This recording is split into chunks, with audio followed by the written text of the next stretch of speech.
దూత media power of news. నమస్తే, welcome to Dootha media. నేను పవన్. కేరళలో అమీబిక్ మెనింగో ఎన్సెఫాలిటిస్ అనే అరుదైన బ్రెయిన్ ఇన్ఫెక్షన్ కలకలం రేపుతుంది. మెదడును తినే అమీబాగా పిలిచే ఈ వ్యాధి వల్ల మరణాల సంఖ్య పెరుగుతుండడం ఆందోళన కలిగిస్తుంది. తాజాగా తిరువనంతపురానికి చెందిన 17 ఏళ్ల యువకుడికి ఈ ఇన్ఫెక్షన్ సోకింది. దీంతో ఈ ఏడాది ప్రాణాలు కోల్పోయిన వారి సంఖ్య 18కి చేరింది. తాజా కేసులో బాధిత కుర్రాడు తన స్నేహితులతో కలిసి ఆకులాం టూరిస్ట్ విలేజ్లోని ఒక స్విమ్మింగ్ పూల్లో స్నానం చేశాడు. ఆ మరుసటి రోజే అతనికి జ్వరం, తలనొప్పి, వాంతులు వంటి లక్షణాలు కనిపించాయి. వైద్యులు పరీక్షలు చేసి అమీబిక్ మెనింగో ఎన్సెఫాలిటిస్ అని నిర్ధారించారు. అధికారులు వెంటనే ఆ పూల్ మూసివేసి నీటి నమూనాలను సేకరించారు.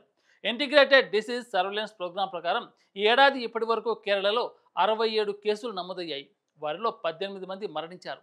ఇటీవల మలపురం జిల్లాకు చెందిన 56 ఏళ్ల శోభన సుల్తానాబతీర్ ప్రాంతానికి చెందిన 45 ఏళ్ల రతీష్ కూడా ఈ వ్యాధి బారిన పడి కోజికోడ్ మెడికల్ కాలేజ్ ఆసుపత్రిలో చికిత్స పొందుతూ ప్రాణాలు కోల్పోయారు. ఈ ఇన్ఫెక్షన్ నైగ్లేరియా ఫౌలేరియా అని అమీబా వల్ల వస్తుంది. దీనిని సాధారణంగా బ్రెయిన్ ఈటింగ్ అమీబా అంటారు. ఇది మురికిగా ఉన్న నీటిలో పెరుగుతుంది. మనిషి ముక్కు ద్వారానే శరీరంలోకి ప్రవేశించి అక్కడి నుంచి మెదడుకు చేరుతుంది. మొదట్లో జ్వరం, తలనొప్పి, వాంతులు లాంటి లక్షణాలు కనిపిస్తాయి. తర్వాత అయోమయం, మెడ గట్టిపడడం, ఫిట్స్, స్పృహ కోల్పోవడం జరుగుతుంది.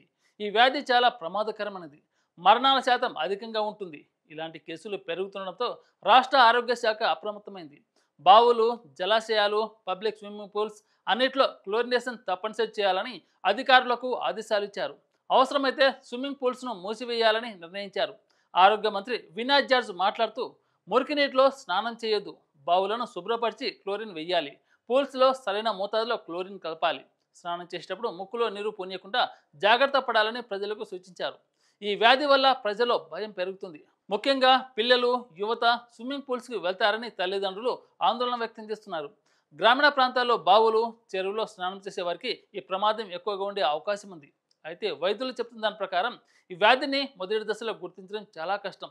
ఇన్ఫెక్షన్ తీవ్ర స్థాయికి చేరాక చికిత్స పనిచేయదు. కాబట్టి నిర్లక్ష్యం చేయకుండా జాగ్రత్తలు తీసుకోవడం ద్వారానే ప్రాణాలను కాపాడుకోవచ్చు. మొత్తానికి కేరళలో బ్రెయిన్ ఈటింగ్ అమీబా వ్యాప్తి పెద్ద సవాలుగా మారింది. ఇప్పటికే 18 మంది ప్రాణాలు కోల్పోయారు. అధికారులు సూచించిన జాగ్రత్తలు పాటించడం, శుభ్రమైన నీటిని మాత్రమే ఉపయోగించడం, స్విమ్మింగ్ పూల్కి వెళ్ళకపోవడం మంచిది.